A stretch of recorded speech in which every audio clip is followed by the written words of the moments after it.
Well, welcome back to Digging It. It's the end of March 2026, another week left in the month, and we're back at it. Really looking forward to it this year, getting back to the peats. Coming out today to do a bit of turfing to start that process. Get the top of the peat bank prepared, ready to be cut. We'll be doing that in a few weeks.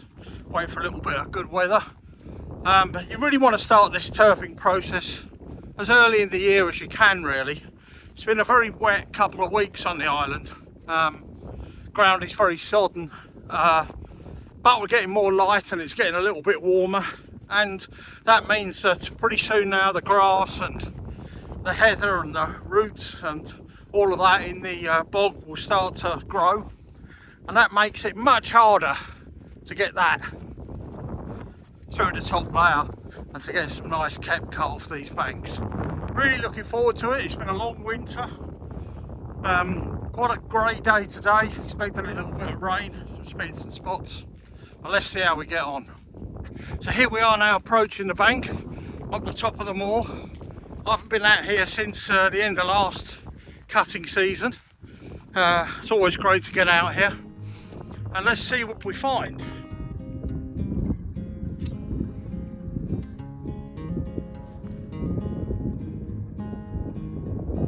And there they are, like two old friends. The couple of old drink crates that we use out here for seats.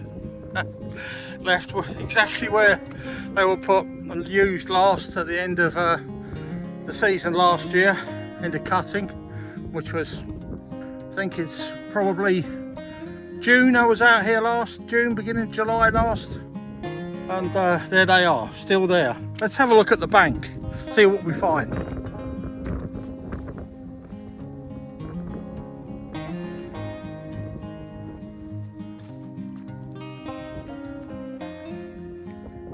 Well, I must say I'm very happy what I find here. The drainage has worked very well in this bank.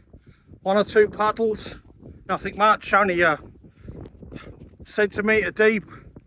And given the amount of rain we've had, I'm very happy with that. This bank is not in any way waterlogged, and the top looks good, so let's get to work.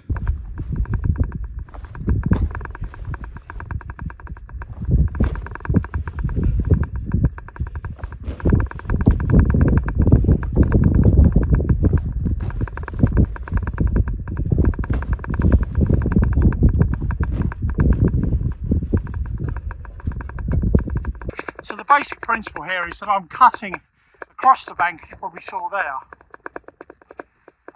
to the extent of the width of 3 blades of the spade. That's a pretty standard sort of measure. People generally work to that kind of width of cut. And the reason for that is you don't want to cut too much, believe it or not. The issue you have if you make your bank too wide is you've got to throw it and dry it. You've got to have the ground around you that can take that amount of peat. And that's a real issue for me here. This is an old bank that I brought back into use many years ago. The top of it is quite mossy and wet in places. And we've got the bottom of it that is now pretty good with kept from over the years. But we just don't have the drying ground to throw the freshly cut peat onto. So you don't want to go too wide. And that's a principle I try and stick to, and keep to the 3, keep it uniform, and that way you can get a good rhythm in your cutting. The person who's doing the throwing isn't having to wander around trying to find dry ground to throw it onto. So it's a very good principle. Cut to the width that you've actually got the drying ground for. Most of this bank I get 2 or 3 deep, but if I'm coming across the way, I want to stick to the 3 widths on the spade.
what you might have seen there was that I was actually going into the bank, went down underneath the cap that I've cut, pried them off the bottom a little bit, got the spade under them, and I come back on top and I'm just turning them over.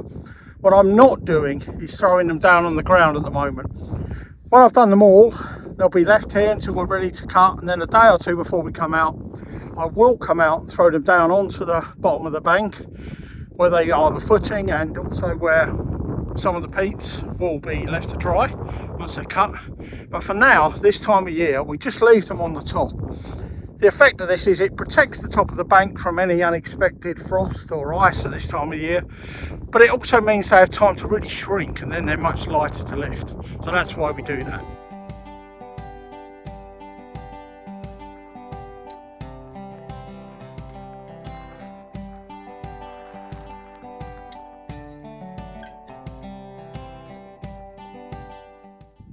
Well, that's me just about to wrap up for this afternoon. Came up, did about half the bank, which I wanted to do. Always take it easy on the first day out turfing. You can do your back and then you've got a problem for the rest of the season, but I had other things to do.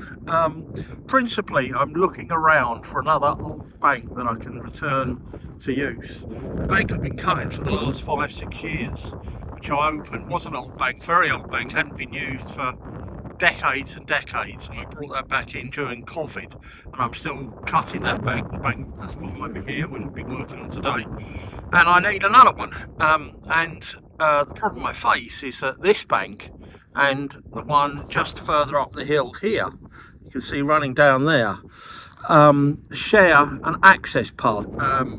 That's where the tractor comes up. We load the peats on there, and this bank is now getting so close to the other one that I think I've only got a year or two in which it's going to be feasible, particularly for the top end, to think about getting the tractor up there.